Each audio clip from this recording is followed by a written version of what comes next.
You step into a long concrete hallway before sunrise. The lights hum overhead. Your boots echo softly against the floor. At the far end of the corridor, a door stands half open. Inside, a small briefing table waits. A rifle case rests on the surface, closed. You were told to arrive early, not because the work begins early, because the system does. A senior instructor stands beside the table, arms folded. He doesn't introduce himself. He doesn't explain the schedule. He only says one sentence. Every sniper unit starts the same way. Then he opens the case. You don't realize what that moment represents yet, but you will. Level 1. You stand on an outdoor training range, surrounded by low hills and quiet wind. The morning air is cold enough that your breath drifts in front of your face. Rows of targets sit hundreds of meters away. Right now, your role is simple. You are a trainee. Your authority is 0. Your access is limited. Everything you do is observed. An instructor walks slowly behind you while you lie prone in the dirt. He watches your breathing. He watches how you hold the rifle. Then he says something you didn't expect. You are not here to shoot. The line surprises most people, because this level isn't about accuracy yet. It's about control. You learn to wait. You learn to measure distance. You learn to read wind moving across grass and dust. Every movement is recorded. Every mistake is noted. From the outside, this stage looks basic. Inside, the pressure starts immediately. Because the system is watching how you think, you don't realize which detail they care about yet. That becomes clear later. Level 2. You enter a small classroom inside a low training building. The lights are dim. Maps cover the walls. Your rifle now rests beside your chair. This stage introduces something new: information. You begin studying terrain patterns, observation methods, and communication rules. Reports suggest that most sniper units treat this phase as the real filter. Not everyone fails because of shooting. Many fail because of patience. You sit for hours examining photographs and diagrams, distances, angles, visibility lines. Then the instructor asks a question. Where would you hide? Several answers come quickly, all of them wrong. This is where the pattern breaks. The correct answer is rarely the obvious one. You start to understand something about the system. A sniper unit isn't built around speed. It's built around stillness. But the real pressure hasn't started yet. Level 3. You climb into the passenger seat of a slow-moving military vehicle. The road stretches through dry terrain toward a distant observation point. Beside you sits a partner. This is the first major change. You are no longer alone. Every sniper operates as part of a 2-person team. 1 shooter, 1 spotter. Your partner studies through binoculars while the vehicle bumps along the dirt road. The spotter role introduces a new constraint: responsibility. You must calculate distance. You must read terrain. And your partner must trust those calculations. The first time you call a wind adjustment, your voice sounds steady. Inside, it isn't. Because if the information is wrong, the shot will miss. And the system notices.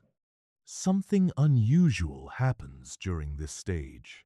The instructors stop talking as much. Instead, they watch. This is something people inside institutions eventually notice. Silence often means evaluation. You don't realize how serious the evaluation is yet. That becomes clear later. Level 4. You enter a quiet observation post on the edge of a training zone. Sandbags line the windows. Equipment rests on metal tables. Your team is assigned a surveillance shift.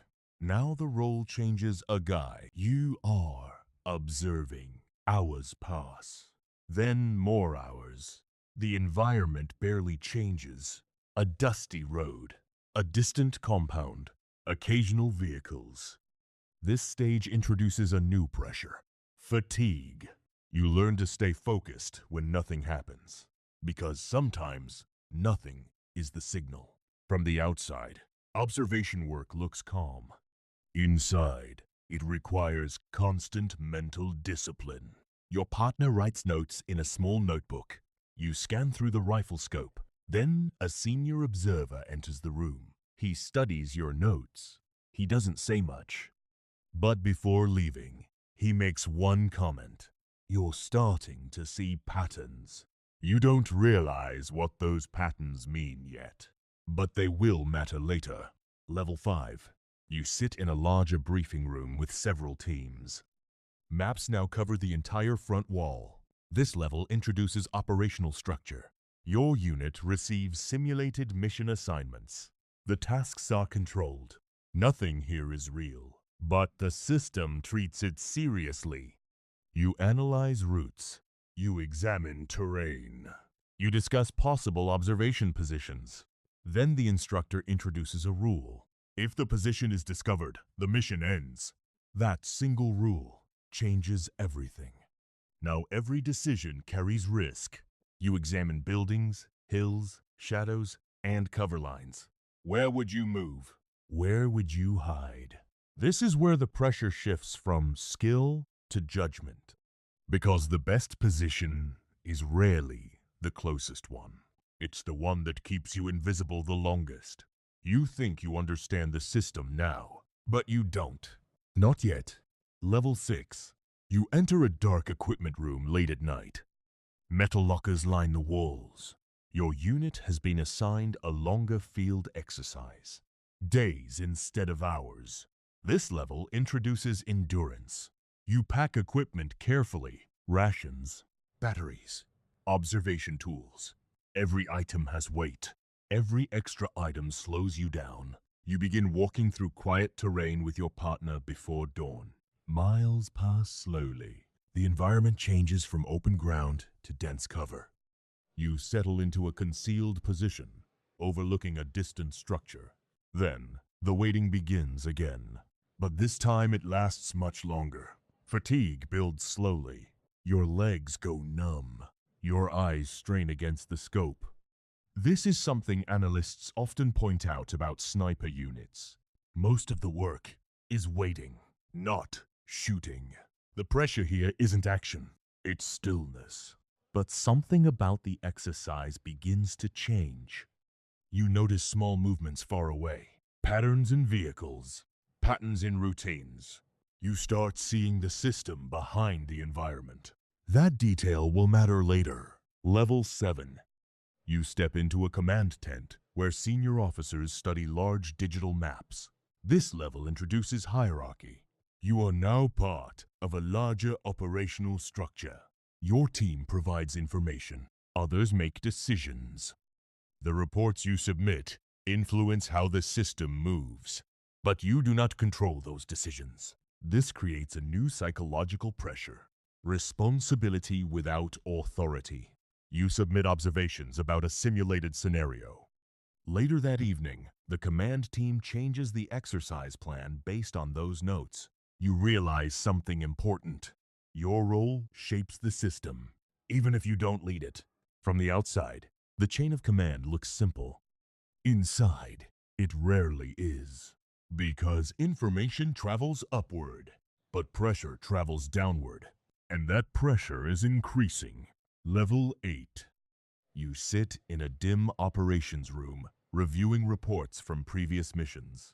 Veteran instructors walk through examples from real operations. They speak carefully. Operational details remain limited, but the patterns are clear. Preparation, observation, patience, decision. Every example follows the same structure. Then one instructor pauses. This is where people misunderstand sniper units. He explains that the role is not about a single moment. It's about long preparation leading to a decision that must be correct the first time. The room stays quiet. You start to understand something the system never explains directly. Every level so far has been building toward judgment. Not just accuracy, judgment. But the real test hasn't arrived yet. Level 9. You enter a final evaluation exercise. A simulated operation spreads across several square kilometers.